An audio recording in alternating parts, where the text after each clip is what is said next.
Olá, olá! O programa Gente que Fala está começando a partir de agora, aqui pela 365, a sua rádio de todos os dias, e com as imagens da UTV, das nossas redes sociais, o Instagram, o Facebook, tem também o nosso canal no YouTube, se você preferir, para acompanhar a nossa jornada de hoje, e tem as retransmissões pela TV Aberta São Paulo, canal por assinatura, na sua operadora de TV preferida, às 5 horas da tarde, mais tarde às 10 da noite, a retransmissão pela Rádio Cultura AM 990 de Dois Córregos, no Centro-Oeste Paulista. Fica desde já aqui o nosso convite. Pela próxima hora, fique com a gente, compartilhe a transmissão do programa Gente que Fala, curta aí pelas suas redes sociais, pelas suas mídias, pelas suas plataformas. Interaja também pelo nosso WhatsApp, fazendo perguntas aos nossos entrevistados de hoje. É o 973350038, 973350038. Eu sou Mauro Friesman, mais um início de semana e, como eu sempre digo aqui, às segundas-feiras, vamos iniciar aí com empenho, com dedicação, saúde para todo mundo e colocando em campo aqui os nossos convidados, aqueles que vão analisar os temas propostos no programa Gente que Fala de hoje. Kleber Carrilho, cientista político, professor, pesquisador da Universidade de Helsinki, na Finlândia. Como é que você está, Kleber? Bem-vindo aqui mais uma vez com a gente. Obrigado por colaborar. Tudo bem, Mauro? Tudo bem, colegas? E ouvintes? É um prazer estar de volta com temas muito importantes aí para discutir neste programa. E com certeza é ótimo estar aqui de novo para colaborar neste ambiente democrático, nessa mesa redonda que discute os principais temas do Brasil e do mundo. Obrigado, Carrilho. Também com a gente o Antônio Tutilho, presidente da Confederação Nacional dos Servidores Públicos. Tudo bem, Tutilho? Bem-vindo. Boa tarde a todos. Obrigado outra vez pelo convite. E com essa mesa seleta, a gente tem a oportunidade de colocar assuntos importantes para o nosso país. Obrigado pela presença, Tutilho. Eu apresento também no Gente que Fala de hoje, doutor Marco Antônio Petreluzzi, ex-secretário de Segurança Pública de São Paulo, advogado criminalista, sócio da Raul e Lago Advogados. Tudo bem, doutor Petreluzzi? Bem-vindo aqui mais uma vez com a gente. Tudo bem, Mauro? Grande prazer estar com esse grupo seleto e vamos debater os assuntos aí que são importantes. Também com a gente o Alexandre Pinto. Ele é especialista em gestão de TI e negócios e em cibersegurança. É CEO da Diferencial Tecnologia. Tudo bem, Alexandre? Bem-vindo mais uma vez ao Gente que Fala. Tudo ótimo, Mauro. Muito obrigado aí pelo convite. Uma grande satisfação aí estar aqui novamente com você, com os amigos na mesa e poder colaborar aí não só com vocês, mas com todos os nossos ouvintes aí nos mais diversos canais. Vamos em frente aí, que tem muita coisa boa para a gente conversar. Vamos lá, gente. Primeiro tema da nossa semana aqui, do programa Gente que Fala, vamos dizer a respeito de uma investigação feita pelo Estadão, que revelou um esquema em que as bets chinesas são abertas em nomes de laranjas brasileiros para explorar apostas online, usando a lista oficial do governo federal como forma de dar aparente legalidade a esse tipo de negócio. Entre as pessoas que emprestaram seus nomes ou foram usadas indevidamente estão até beneficiários de programas sociais. O esquema ensina influenciadores a enganar apostadores com ganhos falsos. O Ministério da Fazenda disse que vai mapear as fraudes e que pode acionar o Ministério Público e também a Polícia Federal. Doutor Petreluzzi, o que isso nos traz, nos revela, o que esse episódio representa aí nesse mundo conturbado das bets, onde falta regulamentação, onde tem muita coisa esquisita acontecendo? Pois é, Mauro, eu acho que essa é uma doença, vamos dizer assim, dessa novidade que o mundo trouxe nos últimos 10 anos, 15 anos, das coisas acontecerem todas online, né? E você, às vezes, tem empresas que têm sede em outros países, atuam em outros, você não tem, às vezes, muito controle sobre isso, né? Eu acho que o Brasil fez bem em regulamentar esse setor. Ele existe, não dá para. É melhor que ele exista e seja regulado do que ele acabe ficando clandestino, situado em outros países, onde a gente não tem acesso nem nada. Só que eu acho que, ao lado disso, e ao lado de tudo que a gente tente legalizar, você tem que ter um controle específico. Vamos dar um exemplo. Nos Estados Unidos, Las Vegas, lá existe uma comissão de controle de jogo específica né? Aqui nós devemos ter uma coisa semelhante. Eu sei que na regulamentação do Ministério da Fazenda existem algumas salvaguardas, alguns controles, mas acho que ainda é muito tímido. Nós devemos ter uma coisa institucionalizada, porque olha o volume de dinheiro que passa por tudo isso, né? Então, tivemos ter uma coisa institucionalizada que não só fizesse, como é a intenção primeira da regulamentação do Ministério da Fazenda, de fiscalizar a questão tributária, mas também a questão do mau uso, a questão da fraude, a questão de você ter pessoas laranjas e tudo isso, né? Eu acho que esse setor tem que ser regulado e regulado também à distância, regulado eletronicamente. Acho que hoje em dia a Polícia Federal e outros órgãos, os ministérios públicos, todos eles têm meios para fazer isso. Acho que precisa se haver, ainda mais agora que se discute a legalização do jogo físico, né? Que também vai ser um problema. Embora eu também seja favorável, eu acho que é melhor você ter as coisas reguladas, existentes, do que você tê-las subterrâneas, né? Mas eu acho que é um desafio importante e que o Estado brasileiro tem que cuidar dele com um pouco mais de cuidado e não pensar só em arrecadar. Tem que pensar em arrecadar, mas tem que pensar também em regular e defender o consumidor que usa esse tipo de empresa. Até aqui, doutor Marco Vinícius Petrelucci, se falava a respeito dos beneficiários de programas sociais usando os seus próprios ganhos desses benefícios em apostas, né? Essa é uma situação. Agora a gente está falando de nomes de pessoas, de beneficiários dos programas sociais que são laranjas nessas histórias, saibam eles ou não que são laranjas, né? Então, isso tudo precisa ser investigado. Mas não adianta deixar isso na vala comum. Você tem que ter gente especializada. O volume de dinheiro que está nisso, Mauro, justifica você ter uma equipe da Polícia Federal, que envolva os ministérios públicos, uma espécie de força-tarefa, né, que cuide dessa questão. Não dá para deixar assim, apareceu aqui, vai, faz um BO. Não. O volume de dinheiro envolvido é muito grande. É muito. Basta você olhar, praticamente todos os clubes brasileiros hoje são patrocinados por essas bets. É muito dinheiro. Então, nós precisamos ter, o Estado vai ganhar muito dinheiro também com isso, mas ele tem que investir nesse controle. E aí, pouco importa se a pessoa é beneficiária ou não, né, de plano social, saber se eles estão sendo usados, tudo isso que você comentou. Mas sem você ter um grupo especializado, isso aí vai ficar na vala comum e aí não funciona. Alexandre Pinto, a partir da sua área de cibersegurança, qual é o olhar sobre essa questão, essa problemática? Chineses por trás das bets, usando nomes de laranjas brasileiros, saibam eles ou não disso, para explorar apostas online. Ô, Mauro, o doutor Marco levantou uma questão aí, né, sobre o patrocínio de clubes. Até o final de setembro, eu estive por 6 anos como vice-presidente de tecnologia do Flamengo, e o Flamengo, assim como vários outros, hoje é patrocinado aí por uma bet, né? E uma das coisas que mais tem ocorrido aí, a gente tem visto, né, assim, essa foi a porta de entrada, eu acho que foi a maior porta de entrada das bets no país, né, através dos clubes, porque movimenta, né, tem uma publicidade muito grande, movimenta esporte, né, e aí é o melhor caminho para gerar apostas. E já lá naquele começo já carecia de uma melhor regulamentação, né? Coisa que a gente vai conseguir evoluindo aos poucos. E aí, quando a gente entra na questão de cibersegurança, a gente vê que a regulamentação que não foi feita lá no início e ainda carece de ser melhorada atualmente, ela acaba facilitando uma série de coisas, né? Como é que isso vem espalhando, né? Não é só uma questão técnica de cibersegurança, é uma questão também de conscientização e educação, né?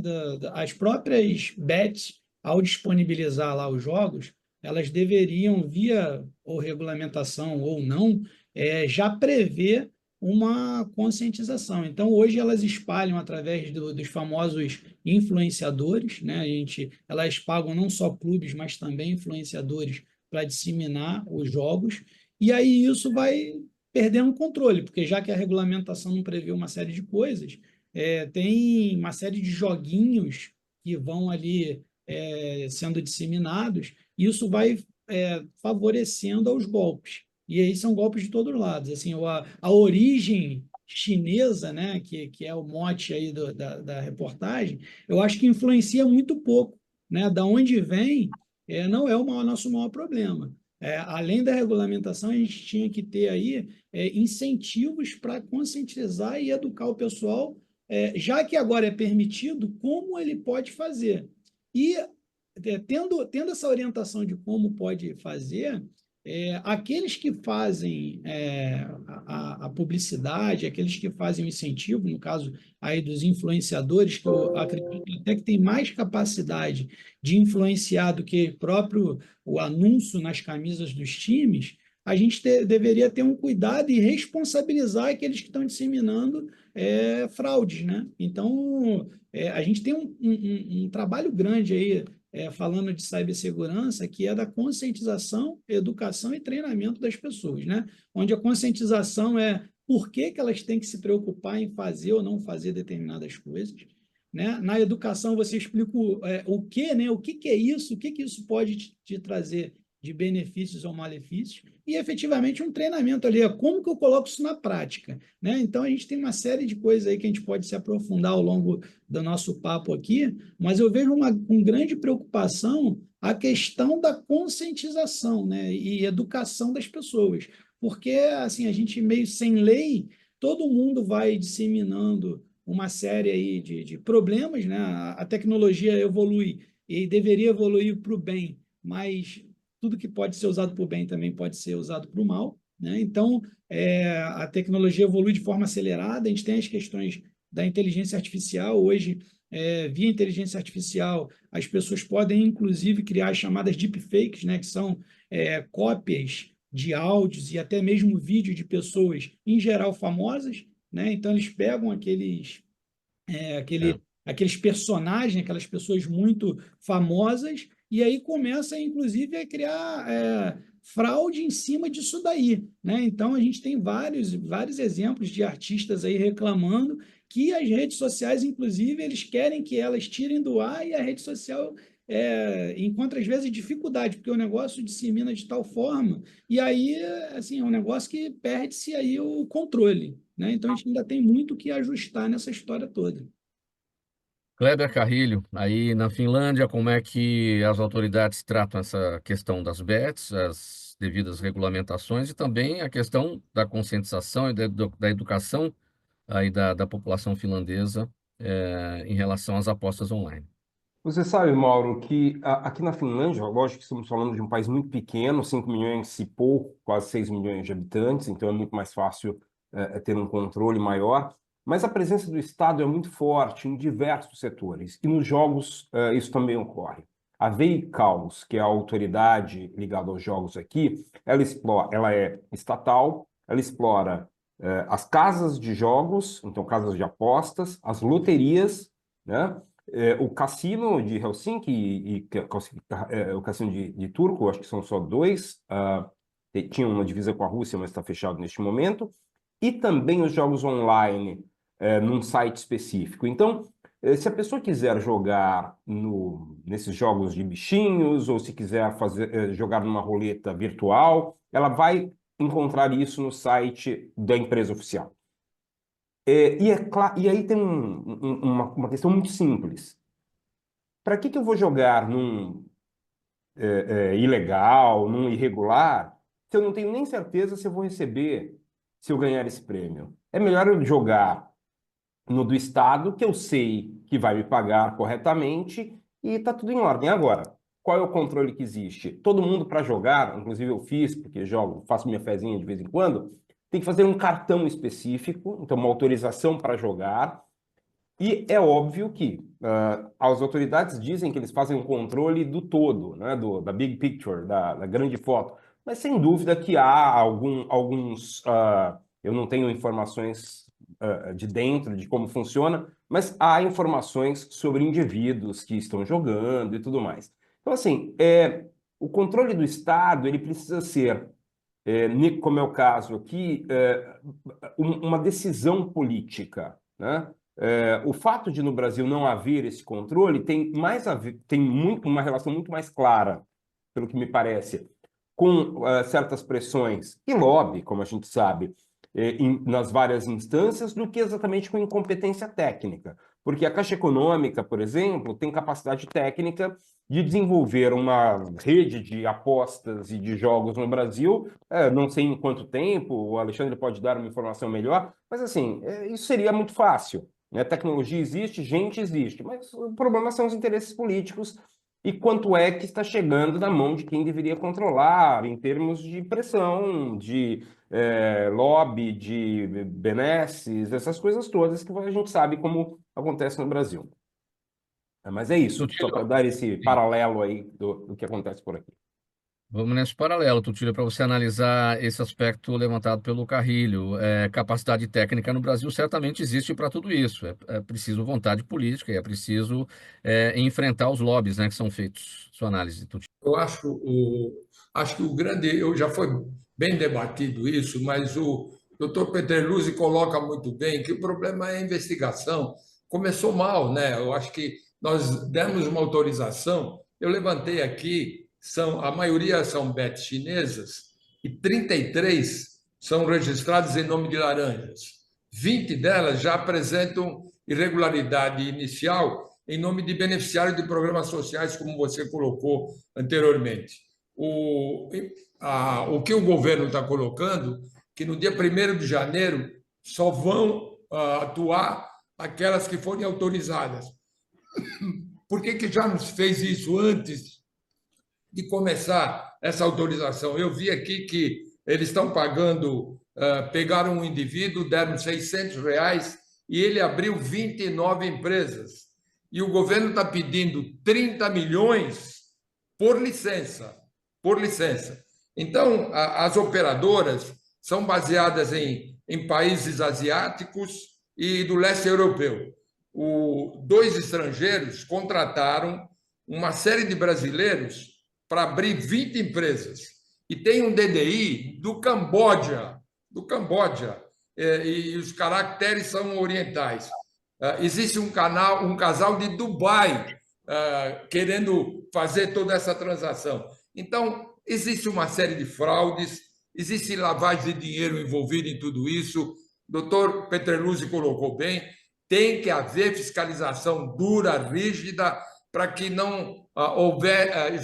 muitas já estão espalhadas por aí, e eu acho que a metade não vai poder atuar. Então, eu acho que faltou o início de tudo isso para permitir, antes de permitir, precisaria ter realmente uma colocação clara de que era legal ou não era legal. E isso não foi feito. Muito bom, gente. Próximo tema aqui, edição de segunda-feira do programa Gente que Fala pela 365, sua rádio de todos os dias. As imagens da UTV, a TV da internet, nossas redes sociais, Instagram, Facebook, YouTube e a retransmissão a partir das 5 da tarde pela TV Aberta São Paulo, canal por assinatura na sua operadora de TV preferida, e a retransmissão noturna a partir das 10 horas pela Rádio Cultura AM 990 de Dois Córregos, no Centro-Oeste paulista. Tutílio, eu sigo com você aqui no próximo tema para dizer o seguinte: uma das propostas do pacote de corte de gastos do governo federal é definir uma idade mínima para a aposentadoria especial das Forças Armadas, além de acabar com outras regras, né, classificadas pela equipe econômica como privilégios. Veja só, após o governo anunciar o pacote na semana passada, a Marinha Brasileira divulgou um vídeo que mostra militares treinando, trabalhando em enchentes, estudando, mergulhando e até encenando uma situação em que um navio afunda, enquanto outras pessoas fazem festa, aproveitam a praia, viajam e comemoram o aniversário com a família. Um vídeo aí que faz uma comparação entre essas duas situações. E aí esse vídeo encerra com uma militar falando o seguinte: privilégios, vem para a Marinha. Olha, Tutílio, Na antropologia, na sociologia, o privilégio é um direito especial, uma vantagem, uma imunidade, né, concedida a uma pessoa ou algum grupo específico. É uma definição aqui objetiva do que é privilégio. Privilégio pode ter caráter subjetivo, também a pessoa acha, não tenho privilégio, embora tenha. Olha, antes de falar da Marinha propriamente dita e essa colocação que foi feita, eu queria falar um pouco do próprio pacote, né? Eu acho que esse pacote foi, no meu modo de ver, um pacote populista. Eu acho que misturaram muita coisa, quer dizer, tem coisa boa? Tem. Problema ligado a salário mínimo, a um problema de benefício de prestação continuada, enfim, tem alguma coisa que merece ser revisada. Agora, colocaram um problema, eu acho que politicamente, o pacote pensou muito mais nas eleições de 2026 do que diretamente naquilo que está acontecendo hoje. Porque o problema de 5 mil, quem ganha até 5 mil salários não pagar o imposto de renda, ele só vai ser discutido em 2025 e, se o Congresso aprovar, vai entrar em vigor só em 2026. Então, eu acho que foi uma jogada muito política, pegou mal, o mercado não aceitou. O Lula disse que não liga para o mercado, mas tem que ligar para o mercado. Eu acho que os juros estão aumentando, vai aumentar mais. O dólar já chegou nesse valor de R$ 6, chegou a 6,11, mas R$ 6 é uma coisa absurda, vai aumentar muito a inflação, vai fazer com que os juros aumentem cada vez mais, e o país tem uma dívida, gente, o país tem uma dívida de 9 trilhões de reais. Hoje, na verdade, nós estamos com 74% do PIB só em dívida, e isso está projetado para 2026 chegar a quase 85% do PIB, a dívida brasileira. É um problema terrível.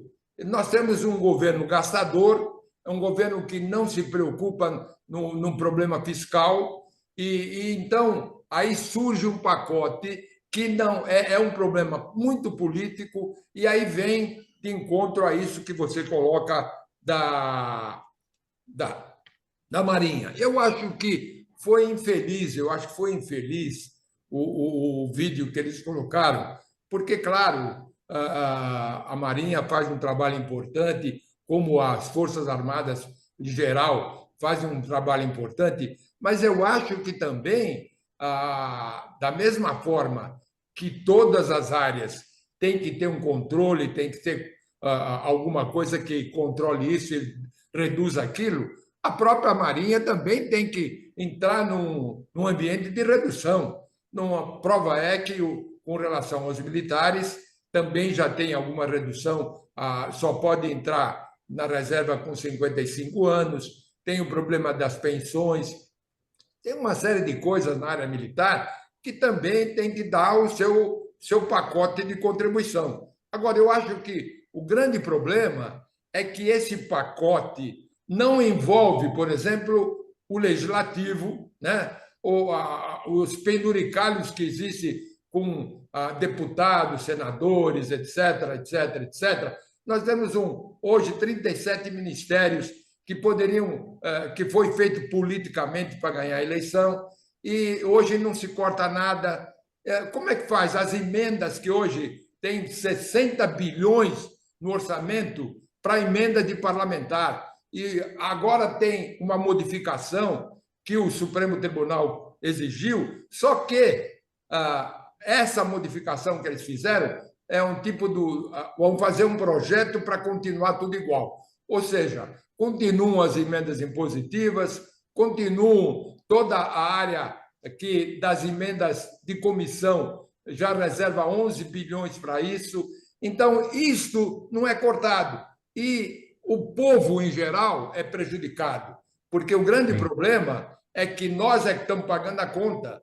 Aquilo que precisa ser cortado não é, e agora vem com um problema ligado a esse ou aquele, mas todos devem entrar Hoje você faz uma campanha política falando que educação é prioritária, que saúde é prioritária, que segurança é prioritária, e você não enxerga isso no orçamento. E quando vai verificar, você tem corte nessas áreas prioritárias. Então, eu acho que está havendo uma grande confusão política no nosso país e que não está se levando a sério um arcabouço fiscal que, para mim, é um calabouço, que está fazendo um grande problema que não está conseguindo reduzir aquilo que precisa ser reduzido.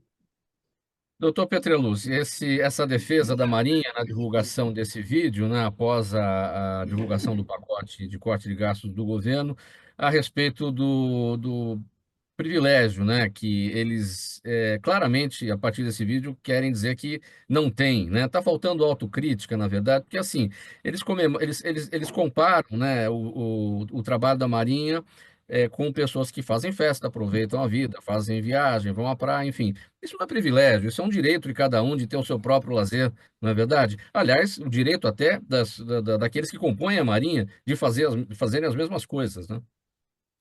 Eu acho que ficou uma coisa aqui meio sem sentido. Eu concordo muito com o que o Tutílio colocou.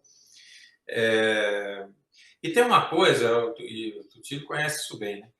Desde o Jânio Quadros, cada vez que um governante está em aperto, bate em funcionário público, porque todo mundo gosta de que se bata em funcionário público. É uma coisa impressionante, né? Seja ele militar, seja civil, seja o que for, vão bater nesses caras aí, porque aí a população fica agradada, né? Mas eu acho que tem coisas absurdas nesse pacote. Acho que eu não sou contra a isenção do imposto de renda, mas tinha que ser uma coisa mais bem articulada, dizer de onde vai sair o dinheiro. Ninguém falou em taxação das grandes fortunas, que o governo sempre fala, mas nunca faz. A questão do legislativo, muito bem colocado pelo Tutílio, né? Quer dizer, o que pegou? Pegou basicamente os aposentados, né? Militares, e não houve nenhuma substância, né? Eu acho que o governo errou feio, né? Acho que a gente precisa pensar bem em outra coisa, e aí talvez eu não seja unanimidade na mesa, né? Você ter o percentual fixo de gastos para educação e saúde já foi uma coisa importante. O que acontece? Você põe esse percentual fixo como se isso fosse melhorar, por exemplo, a educação, né? E aí, você olha os índices, você põe aqui em São Paulo, se eu não me engano, é 20%, e quando você vai olhar, não está melhorando. Então, o problema não é o quanto você gasta, é como você gasta. Quem já teve em governo sabe o que acontece. Quando chega em outubro, olha lá, como é que está a execução orçamentária? E a educação nós não vamos conseguir gastar. Precisamos gastar, porque se não gastar, o Tribunal de Contas vem e pau. E aí você gasta aonde não precisa. Então, assim, está errado isso. O governo não precisa ter essa. Lógico, você pode ter um mínimo, mas um mínimo minimorum, não um mínimo de 20%. 20% a cada R$ 5 aplicado é um. E às vezes acaba acontecendo. Às vezes não, hein? Vou dizer para vocês, quem já esteve no governo já viu.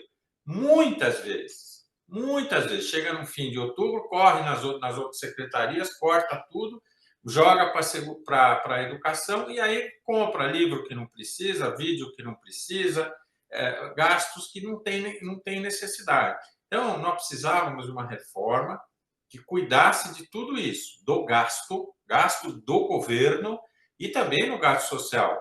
Tem alguma coisa que está errada em gasto social? Certamente tem, cresceu muito. Cresceu o emprego e cresceu o seguro-desemprego. Tem alguma coisa errada aí, né? Tem alguma coisa que não bate, né? Aumentou muito licença saúde. Tem alguma coisa errada, né? Agora, pega e fala assim, não, então vamos tirar do pessoal que ficou doente, é mais velho e que tem um benefício no imposto de renda. Calma, não é assim. né? E eu duvido que tudo isso passe, duvido. Acho que o Congresso vai desidratar essa reforma e vamos ver o que vai acontecer. Kleber Carrilho, essa situação nossa aqui de pacote de corte de gastos, como é que ela ecoa aí na Finlândia? Como é que isso chega? Brasil e Finlândia não são grandes parceiros comerciais, mas como é que é isso tudo para a sociedade brasileira que vive aí, o que isso significa? Mauro, eu queria trazer uma reflexão aqui que tem uma relação com essa preocupação com limites de gastos. Vamos pensar de novo num estado menor, que tem um limite financeiro muito menor, né? Investimento é qualidade no gasto público. Agora, o que acontece no Brasil é que nós temos um endividamento muito grande, como disse o Antônio. Esse endividamento, ele não tem relação com investimento. Se tivesse, poderia ter 150% do PIB de endividamento, 200%, não importa. É qualidade, porque você está investindo e tal. Então, o que existe aqui e que a gente nota muito, entra governo e sai governo, continua a mesma coisa, é a preocupação com qualidade de dívida. Outra coisa importante, educação tem um investimento muito grande aqui. Isso foi uma decisão que eles tiveram nos anos 70, tá? E realmente resultou num desenvolvimento muito grande.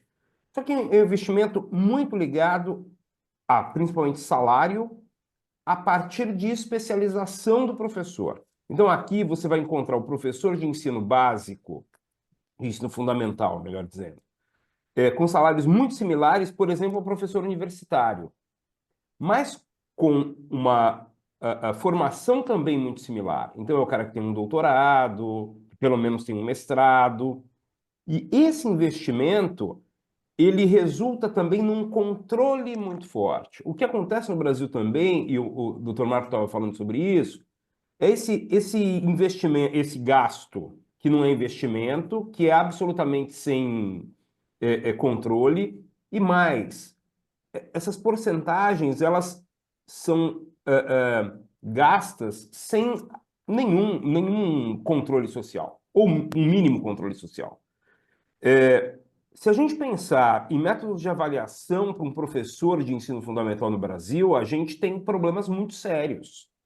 Se a gente propuser, como alguns governos já propuseram, avaliações claras, sérias, da qualidade dos professores no Brasil, isso cria um estresse tremendo, não só com sindicatos, mas com a ideia de que professor é santo, né? Professor, não vamos mexer com o professor. E o que eu vejo aqui, pelo contrário, é um controle muito forte. Salários altos, controle muito presente, justamente porque é aí o grande investimento que se pode fazer, educação. Se a gente não tem essa capacidade, realmente as coisas saem do controle, como a gente não, como a gente vê no Brasil. Agora, voltando um pouco para a sua pergunta, Mauro, a questão da Marinha, não é só da Marinha, mas é das Forças Armadas como um todo, é pensar também na função que elas têm hoje, né? Eu acho muito bacana que todo mundo coloca imagens das Forças Armadas fazendo uma série de coisas interessantes, mas assim, vamos pensar qual é a preocupação que a gente deveria ter com as Forças Armadas. Defesa de fronteiras. As armas estão entrando. As drogas estão entrando. Opa, então as Forças Armadas estão falhando. Ah, mas as Forças Armadas não são feitas para isso. Então quem é feito para isso? É a Polícia Federal? Então temos que investir na Polícia Federal. Estamos em período de grandes conflitos? Não, então vamos repensar este investimento. Agora, também é outra coisa. Não pode mexer com o professor no Brasil, mas também não pode mexer com o militar no Brasil. Porque é uma coisa... Discutir a militarização da polícia no Brasil é proibido. Mas que país decente do mundo tem polícia militar na rua? Para quê? Escola militar? Então, assim, a gente tem um problema no Brasil que é discutir para que servem as coisas. Então, a educação serve para formar gente, militar serve para defender o país e não para defender contra a própria população. Então, polícia militar é uma coisa que não faz nenhum nexo. Nenhum nexo. E não estou falando que o Estado tem que ser frágil, não, o Estado tem que ser forte, presente, mas não com militarização de polícia. Porque aí você cria um negócio que não tem... mas, ok, estou entrando numa outra discussão. O importante aqui, a Marinha deu um recado, a Marinha E aí é um detalhe muito importante. Se esse é um vídeo oficial da Marinha, o comandante da Marinha já deveria ter caído. Ele não pode fazer isso. Esse é um ponto fundamental. Existe uma relação de obediência. O termo é obediência. E se isso aconteceu, já deveria ter caído. Se não caiu, é porque o governo está frágil. Mas voltando, desculpe-me, Eu entrei em vou seguir detalhes aqui. demais. Eu vou seguir aqui nessa linha do raciocínio do privilégio, em relação ao privilégio, com o próximo tema, com você mesmo, Kleber. Ah, É o seguinte, o presidente americano Joe Biden anunciou que concedeu perdão oficial ao próprio filho, o Hunter Biden, que enfrentava aí, ou enfrenta ainda, né, condenações em 2 processos judiciais, por evasão fiscal e também por posse ilegal de arma de fogo, nos quais Hunter já se declarou culpado, né? O perdão presidencial ocorreu apesar de Joe Biden ter dito por diversas vezes que não interviria nos problemas jurídicos do filho. E até o secretário de imprensa da Casa Branca garantiu, agora há 2 meses, em setembro, que o perdão oficial não seria concedido. A questão do privilégio. Este sim é um privilégio, ou seja, você poder obter um perdão oficial porque é filho do presidente, isso também já ocorreu aqui numa outra situação. Como é que a ciência política explica isso? Como é que é o efeito pedagógico disso tudo para a sociedade? Ô, Mauro, eu vou te falar uma coisa. Eu estava lendo as notícias sobre isso, e aí estava lendo alguns colegas, alguns jornalistas portugueses a respeito, e em Portugal eles usam a palavra amnistia numa grafia um pouquinho diferente da nossa, que eles mantiveram o M antes do N. Então é amnistia, como é amnesty em inglês. E por que eu estou falando da palavra? Porque vem é a mesma raiz que a amnésia, né? Que é a negação, o A como negação da amnésia, da memória. Então é o esquecimento, né? Então a gente vai lá e esquece. Faz sentido num determinado. Se a gente pensar que os poderes têm que ter equivalência e essa possibilidade de perdoar pertence ao judiciário, pertence ao legislativo e deve pertencer ao executivo, mas tem uma relação muito clara com alguns outros momentos da história. Ponto. Essa é a explicação técnica. Mas voltando aqui, quando Biden faz isso, ele olha para os filhos, defende os filhos, olha para o filho, defende o próprio filho, mostra que não está interessado neste momento com projeto político nenhum e dá liberdade ao Trump, e aí é muito interessante isso, de anistiar, eu já ia usar a palavra como os portugueses, de anistiar qualquer um, inclusive quem participou do tal do evento do Capitólio. O que pode levar a um eco aqueles que defendem anistia também a quem cometeu os descalabros, que parece que a Polícia Federal está confirmando, contra a democracia brasileira. Então, onde é que vai parar essa onda de anistia? A gente não sabe muito bem. Detalhe, e aí eu acho que é fundamental. Quando isso mostra que não importa se é esquerda, direita, centro, né, onde é que a gente esteja observando, homens públicos, mulheres públicas, pessoas públicas precisam de observação constante. Saiu a observação, a pessoa usa o poder para fazer algo que não deveria ter feito. O fato do Biden não estar mais sob a possibilidade de ser julgado pela população, isso é, já não concorreu à eleição, já a vice, a Kamala Harris, não ganhou a eleição, isso fez com que ele estivesse livre para fazer o que quisesse com o poder. Note o que acontece. Então é algo que a gente precisa observar sempre. Gente com poder precisa ser observada, criticada, espezinhada o tempo todo, porque gente com poder sem esse espezinhamento fundamental faz bobagem com poder. Então note o que acontece e note o que em determinadas circunstâncias a gente tem a tendência de querer para o Brasil. Quando defensores de um lado e de outro, de um nome de outro, de um time de outro, acha que o titular da sua paixão tem que ter toda a tranquilidade do mundo para trabalhar. Não. Pessoas públicas não podem ter tranquilidade nenhuma para trabalhar. precisam de ser pressionadas o tempo todo, porque senão fazem esse tipo de coisa. Usam o poder para o próximo. Ah, mas eu tenho... Meu líder é diferente. Não é. Não adianta. Então, me lembrou que os nossos presidentes, o presidente anterior gosta muito dos filhos, eu fiquei pensando nisso também, né? O ex-presidente Bolsonaro tinha uma relação muito bacana com os filhos, era um homem de direita. O Biden, observado como um homem de esquerda, mas as paixões pelos filhos, pela família, por aquilo que é deles, movimenta da mesma forma. Então, tem poder, tem que ser observado, criticado, espezinhado o tempo todo, senão faz isso. Vamos seguir, gente. O tempo está passando. Eu vou para o próximo tema, para a Eu gente queria tratar do só, seguinte. se você me permite, Mauro, eu acho que Breve, filho. isso que foi colocado, é claro que é igual em todos os países, mas nós estamos vivendo no Brasil um problema ligado a tudo isso, né?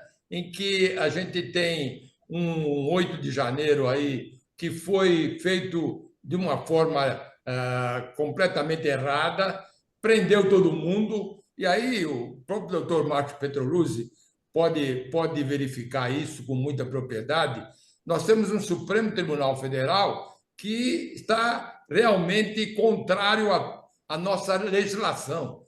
Nós temos um nosso o Alexandre de Moraes, né, que ele é vítima, ele é investigador, ele é juiz, ele condena, ele faz tudo. Então, isso prejudica as coisas dentro do país.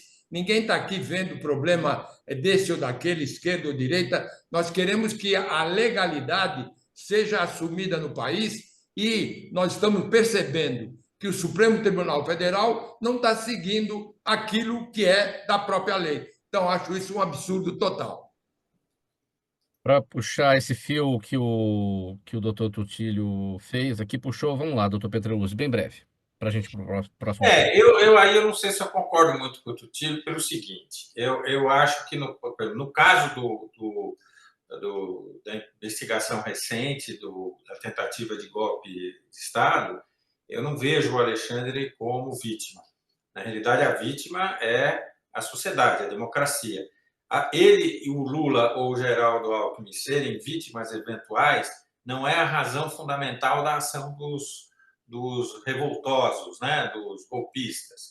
Então, nesse caso, eu não vejo essa questão. E acho também o seguinte, em cima do que o Cléber colocou, muito bem colocado sobre a questão do Biden, existem 3 perdões, né? Vamos dizer assim, a anistia, que é um perdão geral, o indulto, que é um perdão menor, mas localizado para um grupo de pessoas, e a graça, que é o presidente que dá esse direito para... Quase todas as legislações do mundo têm. Mas eu acho que a graça tem que acabar. Não tem sentido mais, no mundo moderno de hoje, um presidente de poder perdoar quem ele quiser. Não tem sentido. É um negócio historicamente ultrapassado. Mas como isso vem lá da Revolução Francesa, nós deixamos, né? Deixamos isso aí. Eu acho que é um bom momento para a gente discutir isso, né? E acho também que é um absurdo que está se falando de anistia agora para esse pessoal do golpe. Não tem que... Meu Deus do céu, nós tivemos muito próximos do fim da democracia no Brasil. E vou dizer uma coisa, se fosse o Trump que estivesse no governo lá nos Estados Unidos, esse golpe teria acontecido. Todo mundo se lembra que os americanos mandaram uma missão militar um pouco antes e advertiram os militares brasileiros: olha, não se metam nisso porque nós não vamos dar apoio. E sem apoio internacional as coisas não acontecem. Então, isso é muito grave, muito grave. Eu acho que nós estamos um tanto quanto anestesiados em relação a isso. Mas eu não discordo, viu, Tutílio, de que o Supremo, às vezes, tem caminhado um pouco além, né? Mas, especificamente na questão do golpe, nós até tivemos uma discussão recente sobre isso e colocamos isso assim, a pessoa que está sendo investigada, ela não pode, de repente, criar uma situação para que o seu juiz fique impedido. Por exemplo, eu estou sendo julgado pelo Alexandre de Moraes, eu faço um atentado contra ele, aí ele vira impedido. Não acho que seja o caso. Mas, assim, eu acho que essa é uma questão central que nós estamos deixando passar quase como uma questão de normalidade. Bom, gente, vamos seguir aqui. Por falar em golpe, nós vamos falar de um outro tipo de golpe, que são os golpes digitais, não é, Alexandre? Vamos dizer o seguinte: tem uma pesquisa realizada pelo Instituto Data Senado nos últimos 12 meses, que aponta o seguinte: 24% dos brasileiros com mais de 16 anos de idade caíram em golpes digitais aí nesse período. São quase 41 milhões de pessoas que foram vítimas de crimes cibernéticos. Aí tem clonagem de cartão, fraude na internet, invasão de contas bancárias, por aí vai. Até mesmo empresas brasileiras foram alvos de ataques digitais com média ou alta frequência aí nesse período. Bom, enfim, o que é que está acontecendo, Alexandre? Como é que pessoas físicas e pessoas jurídicas podem se prevenir, se precaver dos golpes digitais? Como ficar de olho aberto diante de tudo isso? Vamos lá. É, Você falou aí dessa pesquisa, né? Eu também recentemente vi uma outra pesquisa onde diz que o Brasil é vice-campeão, vamos dizer assim, mundial em ataques, né? A gente sofre em torno de 1.379 ataques por minuto. Então, você imagina aí o quanto trabalho a gente tem, né? Não é uma questão de se seremos atacados, mas quando, né? 1.379 ataques por minuto, assim, é muita coisa.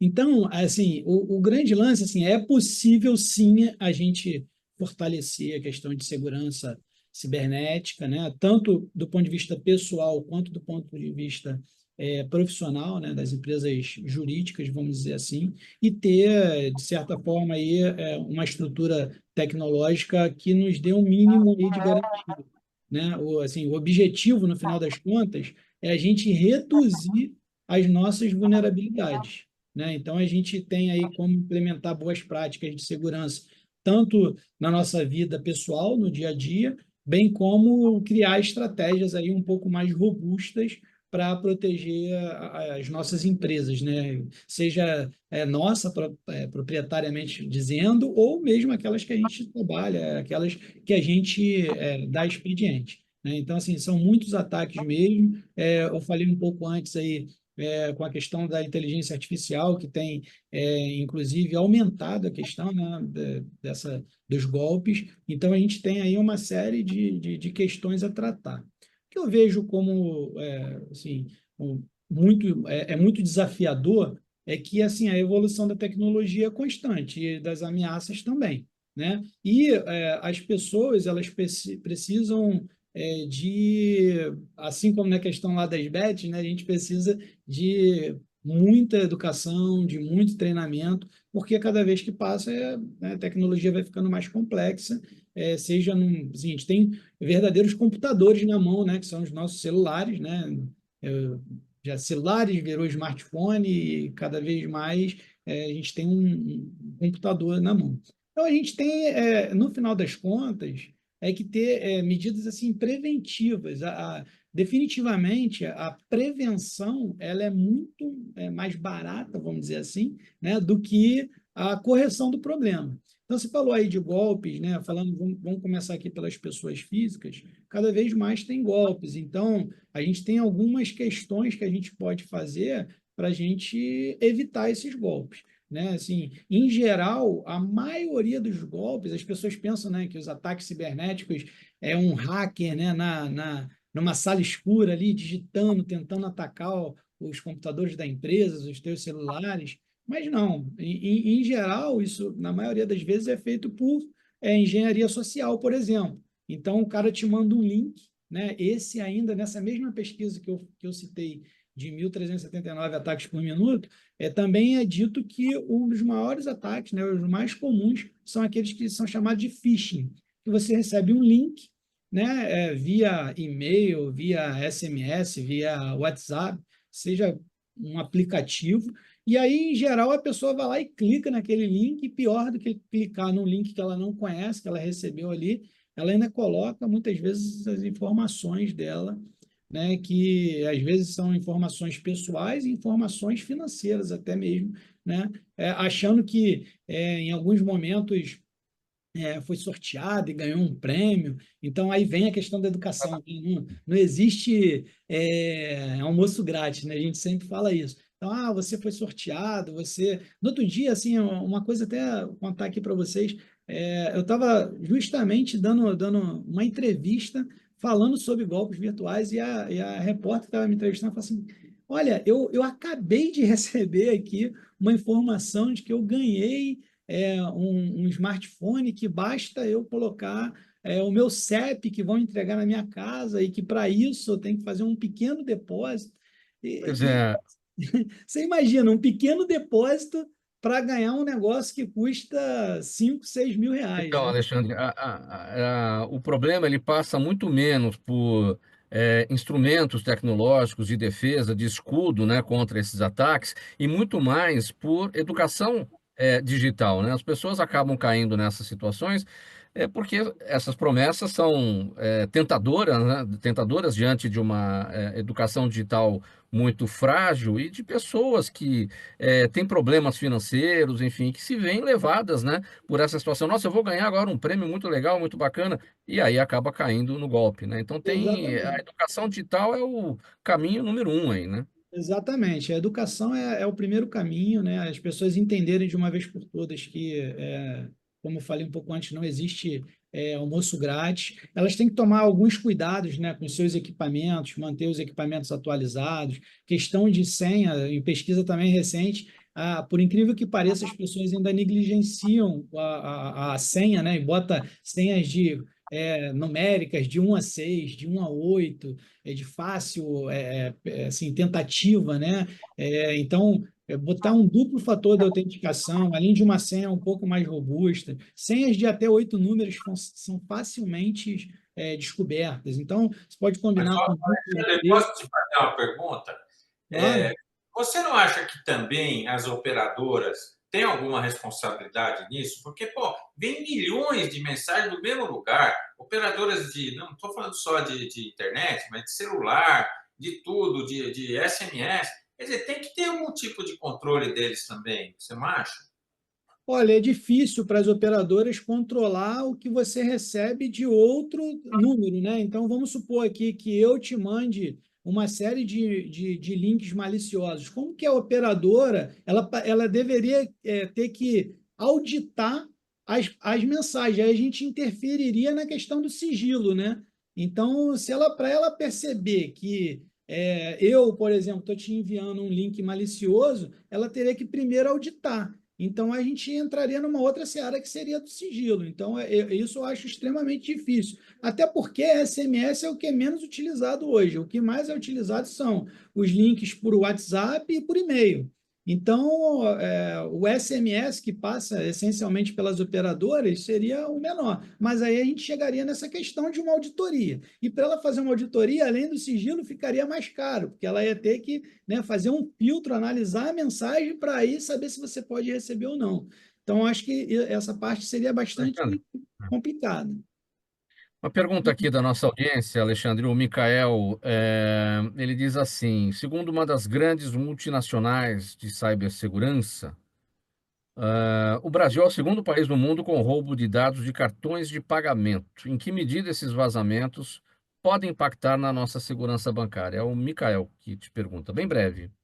É, rápido. Em geral, números coletados, né, números pessoais, números de cartão, número de conta, eles são buscados nos próprios usuários. E aí, esse exemplo que eu dei se aplica. O cara pede, te manda um link, diz que você tem que clicar lá digitando suas informações. Em geral, a pessoa não checa, né? A checagem ia ser uma das coisas que eu ia citar aqui. E que bom que ele fez essa pergunta, porque muitas vezes a pessoa recebe uma informação, tem empresas que acabam mudando um pouquinho do endereço do banco, né? Então você pega aí o nome do banco, banco.com.br, o cara bota lá banco1.com.br, a pessoa não checa, clica, bota as informações e aí acaba sofrendo golpe. Então, para ter essas informações de alguma forma, em geral, são os próprios donos da informação que cedem essa informação. Então, aí, de novo, a gente volta para a questão da educação, a gente volta para dizer que tem que o próprio o usuário do serviço, ele tem que tomar o devido cuidado. Quando for fazer uma compra na internet, checar se aquele local que ele está comprando é confiável, se por onde ele está fazendo a transação, o pagamento, é realmente uma empresa confiável, fazer pesquisa da procedência daquela empresa, para que eu tenho certeza que fazendo isso ele vai minimizar bastante o problema.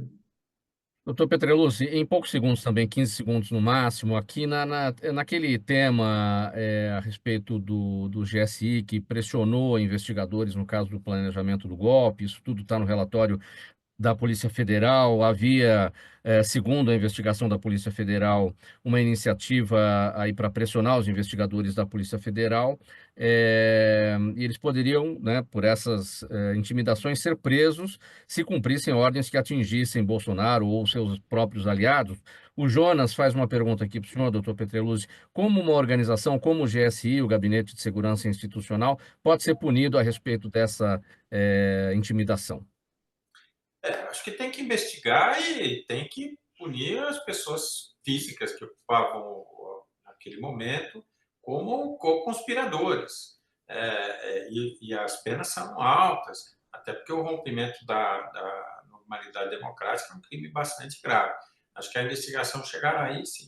E Kleber, muito rapidinho, 10 segundos, porque até agora o Ministério Público de Portugal e a Polícia de Portugal não divulgaram as provas de corrupção atribuídas ao ex-premier Antônio Costa. É a pergunta do Jaime para você. Obrigado, Jaime, aqui por participar. 10 segundos, Kleber. Muito rapidamente, não havia absolutamente nada relativo ao próprio premier, e ele usou aquele momento em que um assessor estava relacionado a isso para renunciar e arranjar um cargo que agora ele assumiu ontem no Parlamento Europeu, isso, na Comissão Europeia, que é muito mais interessante do que ser primeiro-ministro de Portugal.